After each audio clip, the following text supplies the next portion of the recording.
just off the right edge.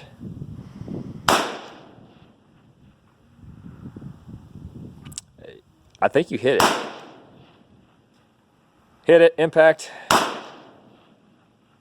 Impact. That was maybe low. Impact. Just maybe low, left. Impact. I got nothing on that one. Impact. Impact. Just off the right edge. Oh. Huh? Impact.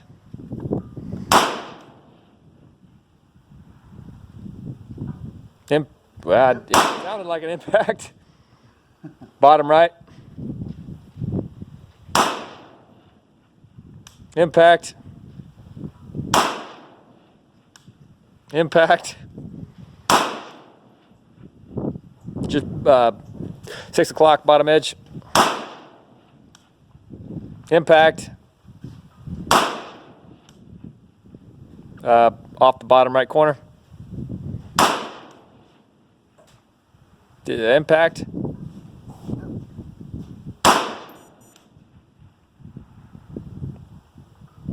Impact, yep. Dude, this is funny. I can't believe that it's that you're just knocking a snot out of that thing with 55 grain. I mean, I'm getting tired of saying, huh? Your turn, bro. I'm getting tired of saying impact.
So we don't know how far these targets actually are. If you're in between the size on the measurements, you just hold in between.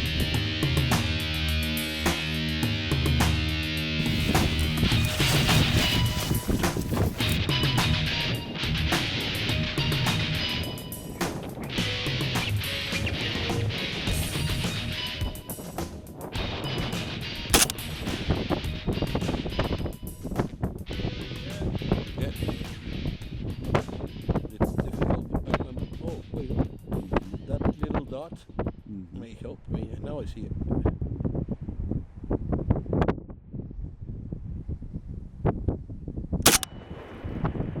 Right edge. Right edge. I'm one target, aiming one full target to the left. Yep.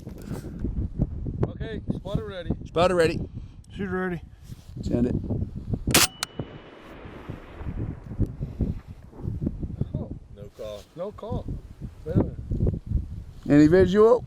No. Nope. Nope. Okay, hit. Hit. That was perfect.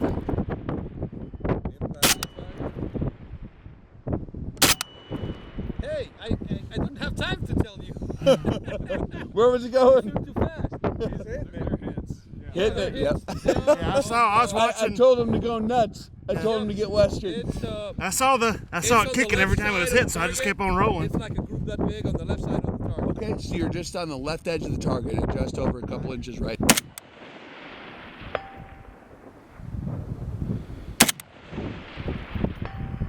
Right edge. Yeah, but it was twisted. Ricocheted. Yeah, low right. Right, I'm going for the camouflage dude. Hit. Hit. Hit. Right shoulder.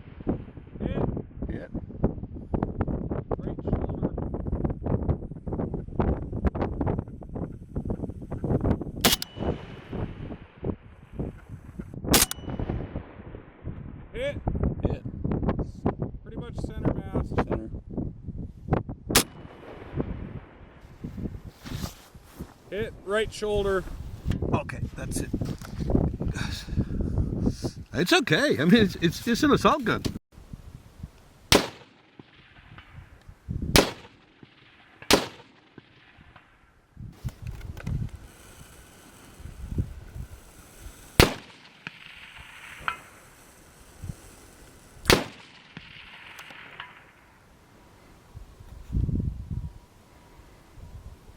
Howdy guys, we're taking a look at the brand new Trijicon TA31 Aurora. This is the reticle that I've been waiting for a long time. They finally come out with the Advanced Combat Sighting System reticle set up in meters. This particular reticle is very clean. It has a lot of features that some of the other ones currently being fielded do not have. And this one is calibrated very, very, very well. This one's specifically set up for M855 and M855A1. Similar to the other ACSS reticles, this still has the ranging brackets for ranging shoulder width, and it also has an additional set of brackets off to the sides of the reticle that are situated with indexing marks to show you the distance from the target from feet to head. This is a 18-inch plate we're using. This reticle is actually set up to measure the width of 19 inches. That was a military specification needed for shoulder width for ranging applications. It's the standardized military shoulder width. We still have the target lead dots off to the side for a target that is running full speed laterally. We have the Chevron aiming point for 100 meter zero. Infinitely small. If you understand fractional geometry, you know that that aiming point is infinitely small, and you can get a very, very good zero on that optic as tightly as you can see. We have a series of wind dot holdoffs, which is something that you will not see on the currently fielded Trijicon optics. This one has 5 mile an hour wind dots and 10 mile an hour wind dots. Again, set up with a 5.56 NATO, and this is a pretty darn slick reticle. It actually works very well. They worked the bugs out of it. They got the environmentals calibrated for approximately 2,000 foot elevation, standard atmosphere at 2,000 feet. And if you're familiar with the ACSS, there's a lot of work that goes into verifying those ballistic drops, making sure that the reticle is properly cut. Trijicon generally does a very good job in translating the reticle dimensions in terms of the angular units into the actual reticle effectively. They have a very, very good quality control there. This particular optic, the TA31, has been battle proven for a long time. And with this new reticle that is available, it's a very, very, very streamlined, effective, intuitive reticle that I think is soldier-proof. Now, sometimes what you'll find is that a lot of guys who get issued some of these pieces of equipment are not exactly sure what all the different subtensions and markings are for. You can find out by asking them exactly what each little piece is for. And some of the guys don't really have a good handle on exactly what those things are. They're not intuitively built. When guys are under pressure, as most soldiers or Marines would know, you're under heavy pressure and stress and fatigue, you start to lose your ability to remember what was what. So the reticle has to be configured in a way that is very, very naturally intuitive, that is obvious what's going on. A standard issue combat sight, in my opinion, should not be something that someone has to memorize or try to figure out what the different subtensions and markings are for. It should be very intuitive. That's what I really like about the Aurora. It's actually pretty clean. Everything is in there for a reason, and it's pretty easy to remember what the different features in the reticle are for because it's very intuitive. And it actually is a straight over crossover from the other ACSS reticles that have been widely used in the commercial market for years. This particular one is set up in meters. And the bracketing systems for the ballistic drop compensation and range estimation, which are combined together, are set up for military specifications, 19-inch wide targets, 5 feet 7 inches tall. That's the size that a lot of targets are that the military engages,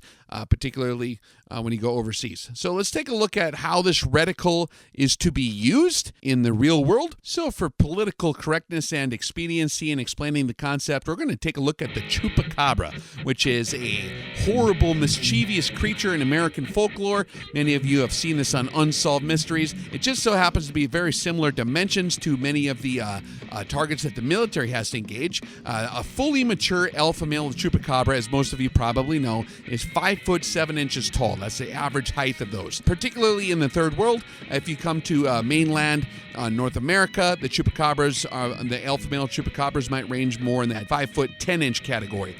For these applications, for this particular reticle, we might have to cross some water to engage some Chupacabras. They are a little bit shorter, and so that's how this reticle is set up. Also, the shoulder width on the Chupacabra is average of 19 inches wide on a fully grown alpha. Now, there are smaller Chupacabras out there, different subspecies. Some are bigger than others, so it depends on the exact species. You're never going to get the exact perfect, but when you're talking about doing quick and hasty engagements against targets of this general size category, you won't have to take your eyes off the target at all, looking through the optic. You actually range the target right on the aiming point that you're going to use, so it's a very quick transition from the ranging bracket to the aiming point because they're one and the same. Unless you have a wind hold off, in which case you just simply swing over a little bit to your 5 or 10 mile an hour wind dot. Now, if you do see the full height of the target, it's not obstructed, you can use the side wings to get a more precise ranging estimation on the full height. You can see that the center bar there is configured. That would go right on the belt buckle to the top of the head, and below the line, that'd be from the belt buckle down to the feet. And so that's something you can get a little bit wider base on your triangle. This all works through triangulation. It's all just basic trigonometry. The larger the target is that you can range, the more precise your estimation is going to be of the distance. The 18-inch wide bracketing system works very well. Sometimes your target might be obstructed by some brush, or you might only see the shoulders if the target is prone out laying towards you. So that's another option you have, is the bracketing, very quick bracketing of the width of the target. And this has been fielded. We've done a lot of testing out in the desert with lasers and targets of these dimensions, and it works very quickly and easily. And even if you have just a little bit of practice, IPSC targets, for example, are very, very easy to engage with this system. Simply bracket the target and engage. Very, very quick and easy to use. So let's take a look here at a scenario. Speaking of Chupacabras, we have several targets out in this field. We have 4 different targets. This first one obviously is very close. You can tell by the sideline that biggest line is 400 meters and is close enough to engage just with the Chevron. So that's point blank range. The other target there we can see is obviously well within the distance of point blank range. It's much larger than that 400 meter line, so we're just going to hold right on and engage that target as well.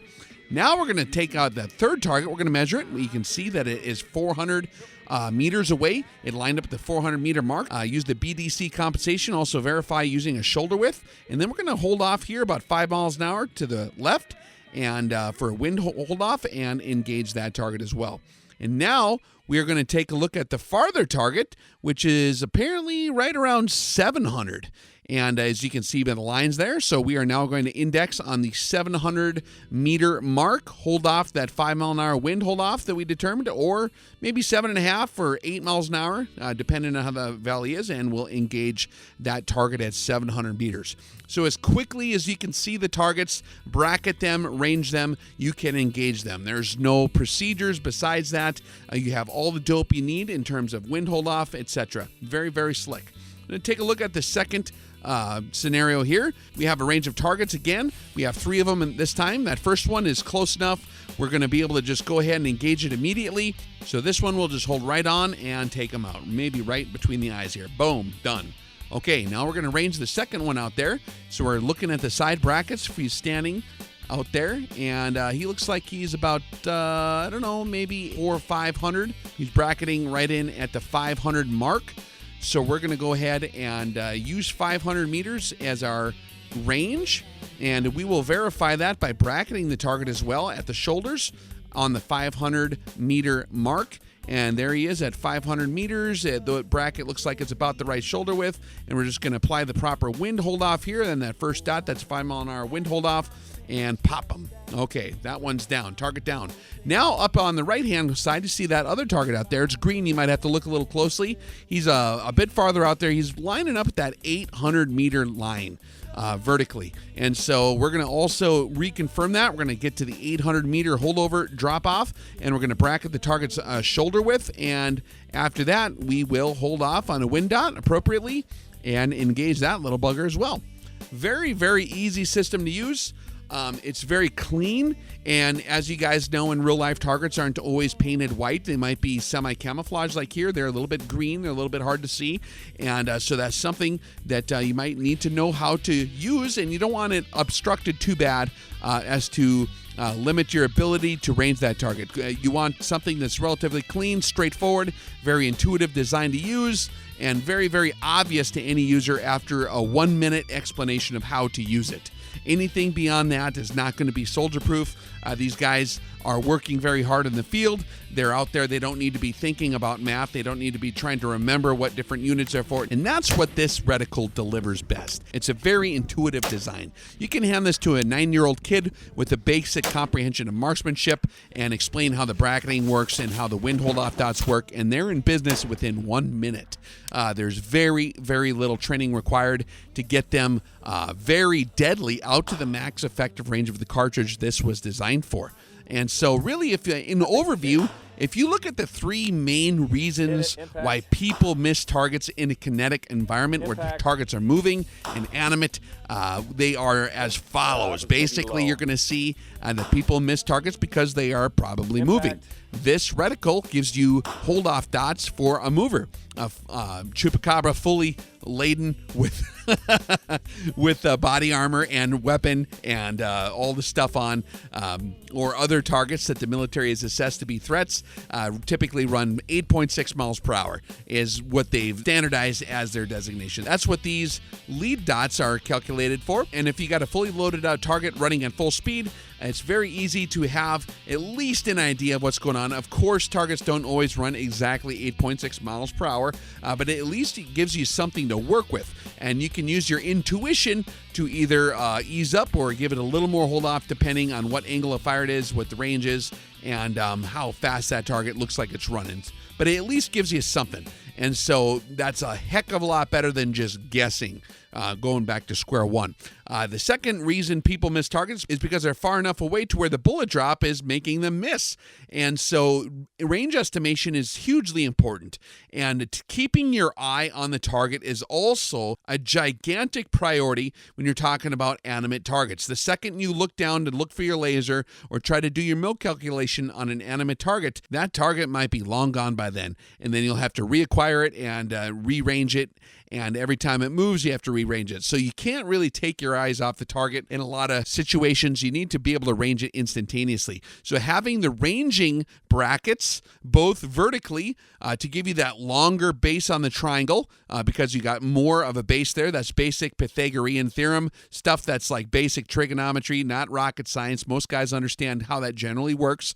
But the bigger measurement you have, the more precise it is. And if you're only going off an 18-inch wide bracket, that's better than nothing. 18-inch wide bracket to get your distance to the target. That'll work fine for most applications on large targets, but to really get precise, it's nice to have a larger measuring point if you do have it. And so this being set up for a 5-foot 7-inch tall target is very common dimensions for targets that are threats, particularly if you go over the water. That's the typical size of these targets. And if you ask the military, that's again, compare notes with the Chupacabra hunters, that's something that they would agree with you on, is the basic height is a little bit shorter than 5 foot 10 inches. So if you have a target that is not obstructed by a bush or something like that, you can get the full height. If it is partially obstructed by the feet, you still have an idea of the crotch to head measurement. Or if it's partially obstructed by a bush on the top edge and all you see is the crotch to the feet, then you can range that way. So it's very, very well balanced, very easy to use,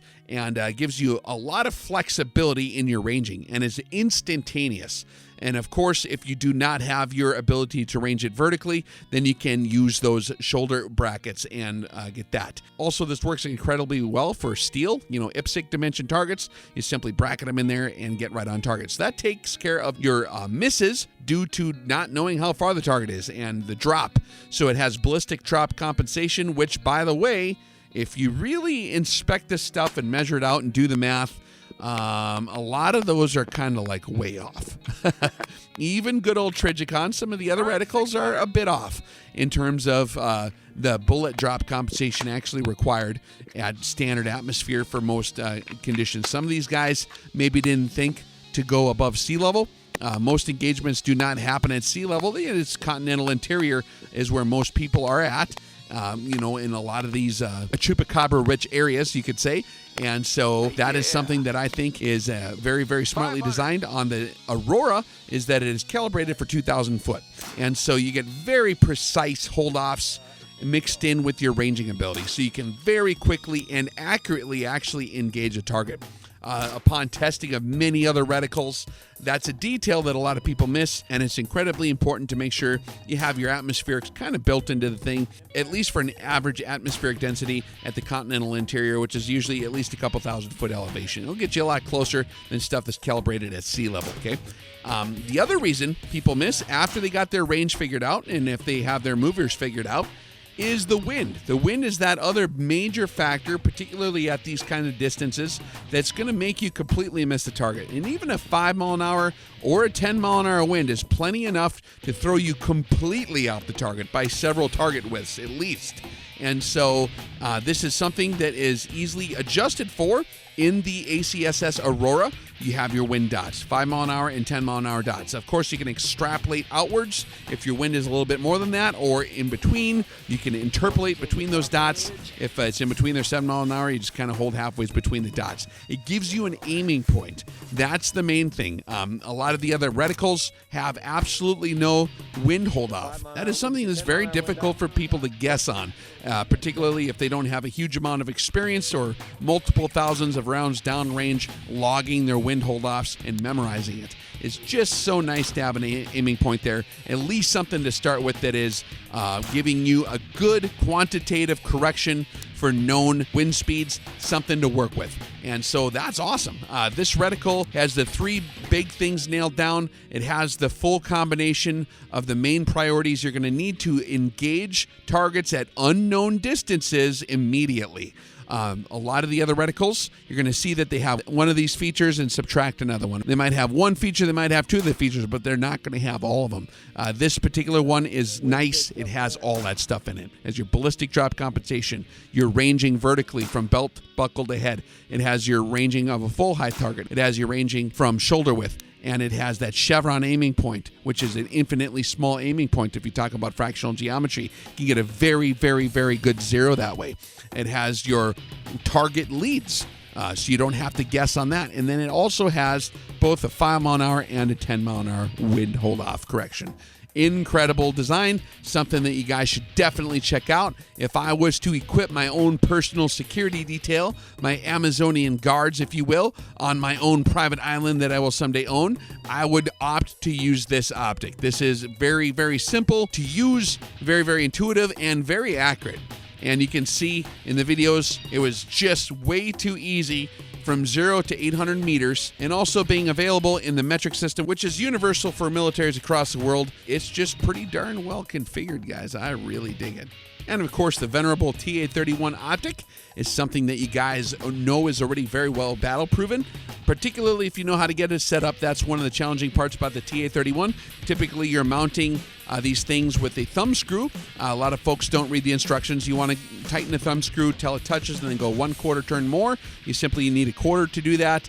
And there is a little bit of a break-in required. You have a steel mount on a dissimilar material, which is aluminum base.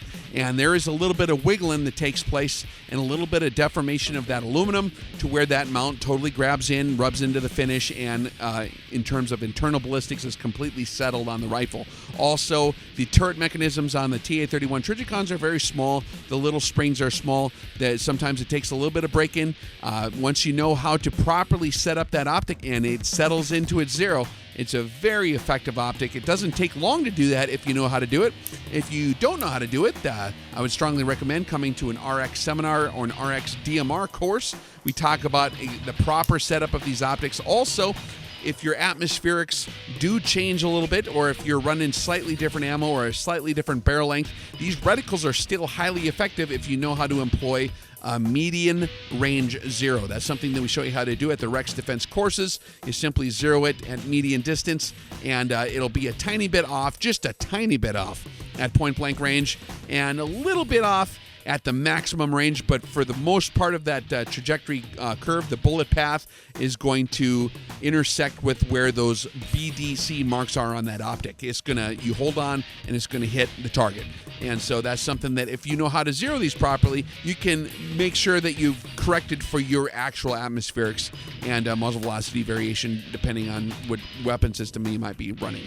And so that's something that I think is pretty cool as well, is always reading the instructions, understanding what you're doing will get the best performance. But even for noobs, man, you just throw this thing on a rifle, get a zero, and you're going to be in business. It's going to be a heck of a lot better than the reticle choices where you don't have that combination of features, where you have to take your eyes off the target for any reason. You're going to probably lose sight of that target. And most targets only are presented in the open for only a second or two. So you have to be able to engage immediately. And so that's something a lot of people don't think about. That's something that a lot of engineers don't think about, who don't have a lot of field experience, is thinking, how long is this target actually going to stand around and let me shoot at it? Or how long is this target going to give me before I start hammering away and it's going to not start moving, right? And so that's what happens in a kinetic field environment. And that's something that a lot of people do overlook. And I think it's important for folks to understand that you don't have time to screw around. You have to be able to range it in the scope. You have to be able to apply bullet drop compensation in the scope, and you have to be able to apply wind hold off all in the scope for targets in a kinetic environment that are, from 0 to 800 meters. That's especially if you're running a carbine, you're already engaged in a firefight. You don't want them to keep sending rounds. And so that's something to consider. This one gives you all those critical solutions to all the most critical problems. And aside from that, proper zeroing, using the proprietary methodology for zeroing BDC reticles in general, will give you a very, very, very, very precise scope. And as you can see, from 0 to 800 meters, it was just like way too easy. So check it out, guys. If you digs what we got to say on the Rex Reviews channel, go ahead and click the subscribe button. That's so that you can see what's going on. And also click on the little bell up on the top to get all the updates. Thank you for watching, and we look forward to seeing your commentaries and your experience with this optic as well. It's always fun having you guys here. We'll catch you on the flip side. You really thought you could get away with it, big guy?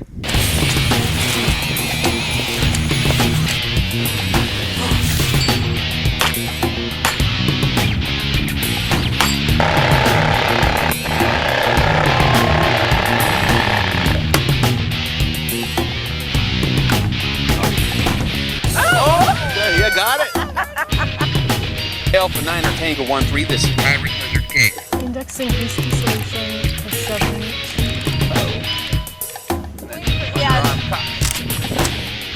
What in the hell are you holding? It's not an MP49, it's a saw.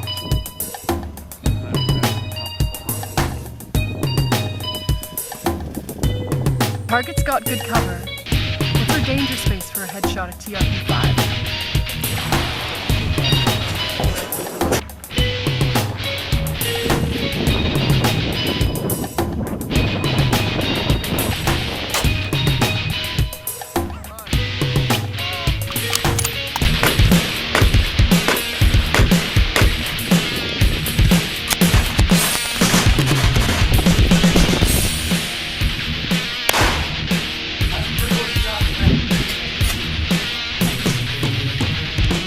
Hi, Mom.